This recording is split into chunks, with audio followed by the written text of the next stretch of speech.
Assalomu alaykum hurmatli obunachilar. Sizlar bilan Sog'lom turmush klinikasi 2026-yil 6-aprel kuni Toshkent shahridan kelgan bemorlarimizdan biri Ahror Qo'shmatov diagnozi oyoq nervining jiddiy shamollashi bilan bizga murojaat qilib kelganlar.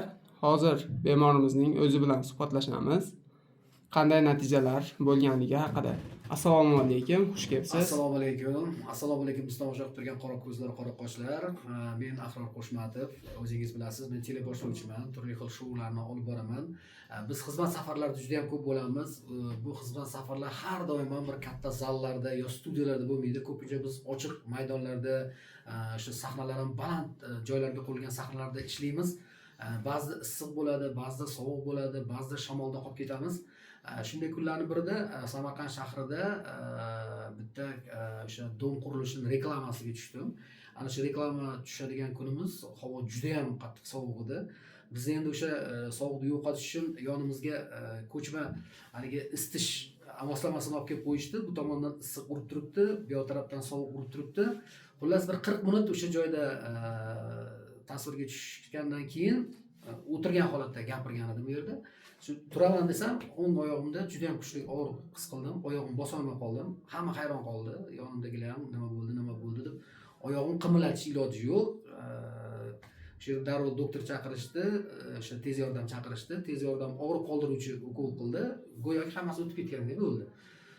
Bo'ldi, endi shunchaki o'sha kuni shunaqa bo'pti desam, ertasi kuni yana undan kuchliroq og'riq bo'ldi. Undan keyin yana tez yordam chaqirdi, yana ukol oldim. Endi xizmatlarim juda ham ko'p edi, to'y hashamlar, konsertlar to'xtash iloji yo'q edi.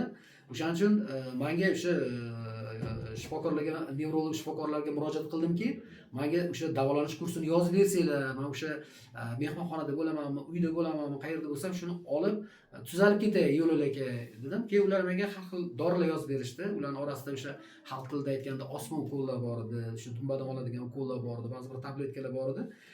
Shularni davo sifatida qabul qildim. Bir haftacha yurdim, lekin og'riq qolmadi. Ya'ni vaqtinchalik og'riq qoladi, u ham xuddi og'riq qoldiruvchi ukolga o'xshab ta'sir qilyapti ular ham, lekin og'riq tugamayapti, to'xtamayapti. Va o'sha shifokorlarni o'zi ham, shu tez yordamdan kelgan shifokorlar ham ogohlantirishdiki, Ahror aka, bunaqa ahvolda ko'p yurib bo'lmaydi. Og'riq qoldiruvchi dorilarni ko'p olsangiz, bu oshqozonga zarar, bu o'sha buyraklarga zarar, sahrni oshirib yuboradi, shunaqa yomon taraflari bor. Yaxshisi yotib davolanish kerak degan taklif berishdi. Ochiqini aytganda, to'g'ri kelgan klinikaga yotgim kelmadi. Haqiqiy professional o'z ishini ustasini topish uchun YouTube'ga kirdim. YouTube'da mana shu kasallik haqida yozganimda doktor Jalilov haqida ma'lumotlar kelib chiqdi.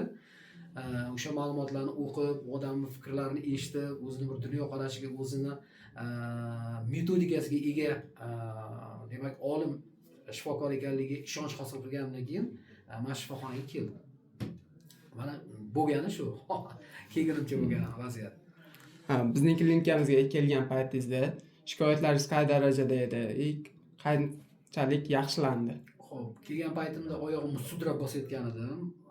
Bu ahvolimdan o'zim uyalib, o'sha hamshira qizlardan ham odamlar kam bor paytda chiqaylik, kimdir endi tasvirga olib chiqarib yormasin, oyog'ini urib sindirishibdimi degan har xil gaplar chiqib ketib qolmasin deb har xil xayolga oyog'imni sudrab bosayotgan edim. Og'riq nihoyatda kuchli edi. Yo'q, doktor Jalilov qabul qildi, ko'rdi va birinchi aytgan gaplari o'sha hamma MRT, MCTK, o'sha hamma tekshiruvlardan o'tganimdan keyin o'sha qand miqdorini o'lchashga ham topshirdim. Hamma analizlar chiqqandan keyin doktor Jalilov shukrlar mundoq ko'rdilarda menga qarab, endi xafa bo'lmaysiz, biz sizni 18 yosh qilib qo'ya olmaymiz degan gapni aytdilar, ruhim tushib ketdi pastga. Kasalim jiddiy shekilli, haligi harakat qilamiz, lekin haligi tuzalishga garantiya yo'q deyaptilar shekilli desam, ozgina pauza ushladilarda, lekin 16 yosh qilib qo'yamiz dedilar. Keyin kulgi ko'tarildi, o'zim ham kayfiyatim ko'tarilib ketdi.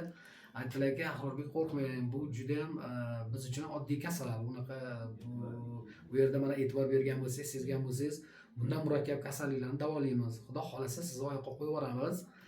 Biz aytgan o'sha davolanish protsesidan o'tsangiz bo'ldi deyishdi. Yaxshi kayfiyatda boshladik. Doktor Jalilovning 100% tabiiy nutrientlardan qaysilaridan foydalandingiz? Qanaqa samaralar berdi. Xo'p, endi zo'r bo'g'in, jon quvvat, pankreat kabi demak bir qancha o'sha qo'shimchalardan foydalandim. Endi men o'zim jurnalist bo'lganim uchun, o'zim internetni yaxshi tushunganim uchun ochig'ini aytaman, buni doktorni o'ziga ham boya aytganimda o'zlari ham kulib yubordilar. Men hammasini tarkibini o'rganib chiqib, endi hozir nima rivojlangan? Sun'iy intellekt rivojlangan. Sun'iy intellektga kirgizib, buni qanchalik real narsa ekanligini aniqlashga harakat qildim. Sun'iy intellekt ham juda yuqori baho berdi. Men o'ylamagan o'simliklar, men o'ylamagan davolar ham bu yerga kiritilgan ekan. Men bir narsaga qoyil qoldimki, aynan bitta a'zoga urg'u berilmagan. Mana shu dorilarning hammasida aynan o'sha a'zoga foydasi tegadi, lekin bir paytda o'zida ham miyaga, ham ichakka, ham oshqozonga, ham buyrakka, hamma joyga o'sha quvvat bo'ladigan, o'sha qanaqadir davo bo'ladigan qo'shimchalar qo'shilgan ekan. Xullas, mukammal deb javob beryapti sun'iy intellekt. O'shaning uchun men o'sha biz tomosha qilib turgan tomoshabinlarning orasida menimcha sun'iy intellektdan foydalanadigan juda ham ko'p. Bemalol mana shu dorilarning tarkibini kirgizib ko'rish kerak. Endi nomini yozsangiz chiqmasligi mumkin. Lekin agar rasmga olib, tarkibi nimalardan iborat ekanligini rasmga olib sun'iy intellektga kirgizadigan bo'lsanglar, juda ham bir ijobiy ma'lumotlarni olasizlar. Hozir mana adashmasam bugun 7-kun. Natija yaxshi, og'riqlar chekindi. O'zimni juda ham tetik his qilyapman, yaxshi his qilyapman. Uyqularim yaxshilandi. Asablari joyiga keldi. Juda qattiq charchagan ekanman, o'zimga sezilmagan ekan. Davolash protsessi yaxshi ketyapti. Bizning klinikamiz haqida taassurotlaringiz bilan gapirib bersangiz. Xo'p, taassurotlarim haqiqatan ham bu yerda og'ir ahvoldagi bemorlar juda ko'pligini ko'rdim. Ya'ni kelayotgan, meni kasalim haqiqatan bu yerga keladigan kasallik emas ekan. Birinchi qanaqadir o'zimda bir uyalishga o'xshagan narsa ham bo'lib ketdi, chunki bu yerda juda ham og'ir bemorlar bor ekan. Ayniqsa shu epilepsiz yo'nalish bo'yicha davolanayotgan bolajonlar, yosh katta odamlar bilan gaplashdim, suhbatlashdim. Endi hammalari tanishadi, ikki og'iz bo'lsa ham gaplashishga harakat qilishadi. Va doktor Jalilov haqida ulardan faqat iliq gaplar eshityapman. Ya'ni hattoki o'sha xorazmlik bir bemor bilan gaplashib qoldim. 25 yil davomida o'sha epilepsiyasidan qiynalgan ekan.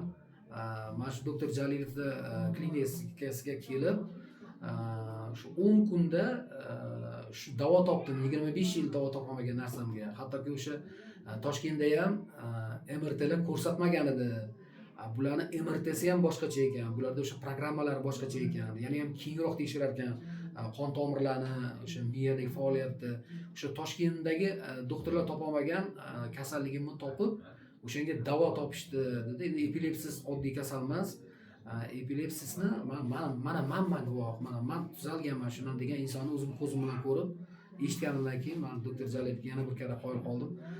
Bu yerdagi o'sha bemorlar bilan gaplashsangiz, hammalari o'sha birinchi o'rinda doktorni yaxshi psixolog ekanligini gapirishadi. Ya'ni kayfiyatni ko'tarishini, kelajakka umid berishini suhbatlashganingizda o'zida odam bir kayfiyat ko'tarilib, umid paydo bo'lishi, eng og'ir kasallarga ham demak qo'rqmasdan o'sha qo'l urib oyoqqa qo'yyapti ekanlar. Mana buni faqat kelib ko'rish kerak. Meni hayratga solgan narsa, bu yerda xorijdan kelgan odamlar juda ham ko'p ekan. O'sha yaqin xorijdan, mana Qozog'iston, Qirg'iziston, Tojikiston, Kavkaz davlatlaridan, bu yoq o'sha Checheniston, Ozarbayjon, Dog'iston, bu yoqda Qrim tatarlarini ko'rdim, Astraxanlik qozoqlarni ko'rdim. Xullas, hattoki Xitoydan ham kelib davolanishdi, hamshira qizlar kulib gapirib berishdi. Tilini bilmaymiz, lekin jo'natvordik davolatib deb gapirib berishdi. Ochiq hayron qoldim. Xullas, agar sizda o'sha nerv bilan bog'liq, mana shu aytilgan kasalliklar bilan bog'liq muammolar bo'ladigan bo'lsa, ikkilanmasdan kelishni tavsiya qilaman. Rahmat. Bizning klinikamizdan bunaqa katta natijalarga erishganingizdan juda ham xursandmiz. Sog' bo'ling, salomat bo'ling.